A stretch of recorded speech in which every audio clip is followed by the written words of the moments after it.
François, tu as dit qu'il y avait différentes formes de réseaux. Quelles sont-elles? Eh bien, il y a principalement 3 formes de réseaux. On peut avoir des réseaux en antenne. On dit en antenne ou en peigne.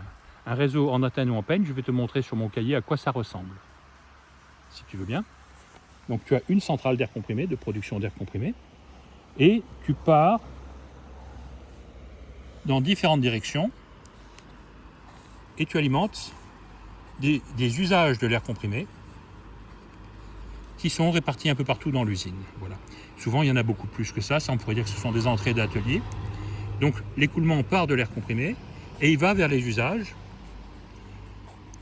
Alors, dans ce genre de réseau en antenne, il faut savoir que si, par exemple, j'ai un très gros débit ici, il peut, dans certains cas, mais un débit bref, pendant 3 minutes, s'il y a un très fort débit, on peut avoir des inversions du sens de l'écoulement. C'est donc des choses qui vont compliquer les mesures. Et donc, la forme du réseau va conditionner la manière de mesurer la répartition du débit d'air comprimé dans le réseau. Le deuxième type de réseau, c'est le réseau qu'on appelle... Donc, le premier, c'était en antenne.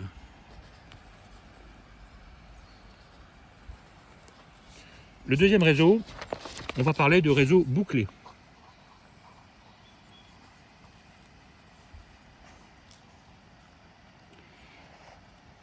Donc, dans un livre allemand de M. Ruppelt, Erwin Ruppelt, de Kaiser Kompressoren, eh bien, il y a une description de ce type de réseau qui est donnée sur la base des recommandations du Deutsche Energieagentur.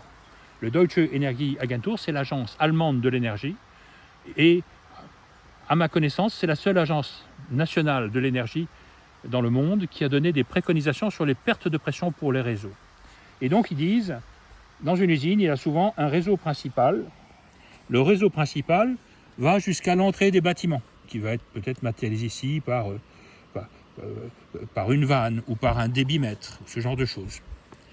Et ensuite, on va aller sur un bouclage interne à chaque bâtiment ou à chaque atelier.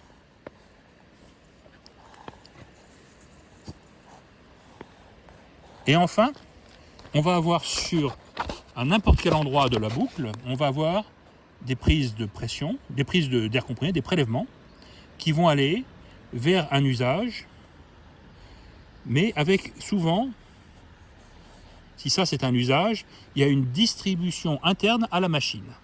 Et ce qu'a dit la Deutsche Energieagentur, c'est le réseau principal, moins de 30 millibars de perte de pression, depuis la sortie de centrale jusqu'à l'entrée dans les bâtiments.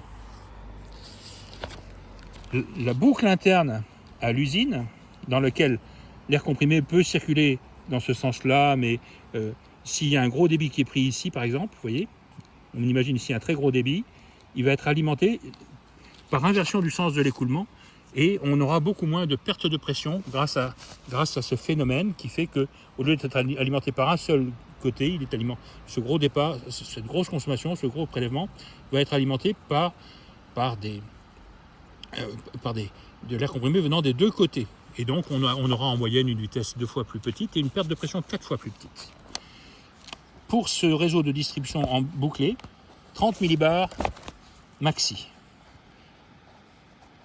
Et de manière assez fine, je dois dire, la Deutsche Energieagentur a dit que le raccordement des usages au réseau et la distribution interne aux machines utilisatrices d'air comprimé doivent faire perdre de leur côté moins de 30 millibars de pression. Pour fixer les idées, un compteur Vortex fait perdre 80 millibars de pression. Juste le comptage, et doit se rajouter à ces éléments de réseau. Un compteur à diaphragme peut faire perdre, j'ai mesuré personnellement, 300-350 millibars de perte de pression sur un seul diaphragme dans certaines usines.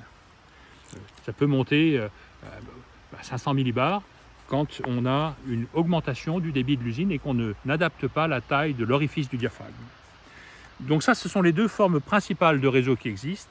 Il y a une dernière forme que je ne vais pas décrire plus, qui consiste en fait à faire ce qu'on fait un peu dans les cimenteries. Les cimentiers, un peu partout dans le monde, ont l'habitude, quand ils construisent un nouveau morceau de leur cimenterie, par exemple un atelier Big Bag, eh ben, ils vont mettre à côté de l'atelier Big Bag, sous un silo, eh bien, ils vont mettre 2 petits compresseurs et un sécheur qui vont alimenter l'atelier Big Bag. Et donc, ils ont, s'ils ont fait leur usine en 5 fois, ils ont 5 centrales d'air comprimé. Je crois que dans une usine en Mayenne, j'ai dû trouver sur l'air comprimé 7 bars, 17 compresseurs au total qui étaient répartis en 4 ou 5 centrales. Voilà. Et ces situations-là font qu'à certains moments, les gens disent « Oui, mais si j'ai une panne de mon compresseur et que l'autre est en maintenance à l'atelier Big Bag, ils disent on va se raccorder, on va interconnecter avec le réseau voisin qui n'est qu'à 30 mètres. » Et donc, ils ont des réseaux assez complexes, remplis d'interconnexions qui sont normalement fermées, quelquefois ouvertes, vous voyez. Et ça introduit ce qu'on appelle la notion soit de réseaux interconnectés entre eux, de réseaux indépendants interconnectés, soit de production répartie. Dans les années 70, il y a eu le choc pétrolier, le premier choc pétrolier. L'énergie a coûté un peu plus cher et un peu partout, les gens ont réfléchi à des solutions pour que l'air comprimé coûte moins cher. Et pour ça, il fallait le produire à pression plus basse. Et le produire à pression plus basse, ça passait par le fait de rapprocher les compresseurs d'air des usages principaux en termes de débit. Donc, quand il y avait une machine qui consommait beaucoup d'air comprimé, par exemple une sableuse ou une grenailleuse, on mettait souvent le compresseur à 3 mètres de la sableuse ou à 5 mètres, de manière à ce que la perte de pression soit limitée par le fait qu'on n'avait que 3-4 mètres à faire. On mettait d'ailleurs un tuyau largement dimensionné, mais on avait comme ça une économie sur le réseau. La fabrication du réseau coûtait moins cher et l'exploitation du réseau avec des pertes de pression réduites permettait de travailler une pression un peu plus basse.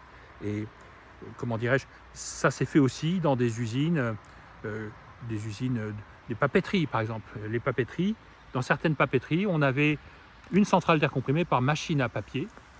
Et ensuite, la politique des différents directeurs techniques pouvait varier. Soit on séparait strictement ces réseaux. J'ai connu un client qui avait fait mettre des joints pleins, il appelait ça des queues de poêle, pour empêcher que par une manœuvre de vanne un peu improvisée, on interconnecte des réseaux qu'il voulait absolument séparer.